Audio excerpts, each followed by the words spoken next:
So guys, for the first step, you're gonna head over to search and type in check for updates. Click on it. And then once you're on this, you're gonna click on check for updates. Make sure that your computer is fully up to date. For the second step, you're gonna head over to search and type in date and time settings. Click on it. And then once you're on this, make sure that your time zone is correct. Make sure that you have set time automatically turned on. Now you're gonna scroll down and then click on sync now.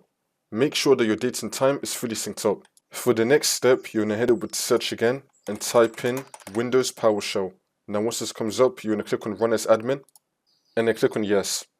And then once you're on this, you just want to copy and paste the code which will be down below in the description. It's going to start with get-appxpackage. You just want to highlight this and then do Ctrl+C to copy it, come to PowerShell and then do Ctrl+V to paste it and then click on enter. And now that's been done. And now for the next step, there's going to be another command down below. It's going to be start space ms-windows. You want to copy this. Now once you highlight this, you're going to do Ctrl+C to copy it, come to PowerShell and then do Ctrl+V to paste it and then click on enter. It's now going to launch the Microsoft Store. Wait for this to load. It's now going to launch gaming services in the Microsoft Store. You just want to install this again. So you're going to click on this button which will now install it.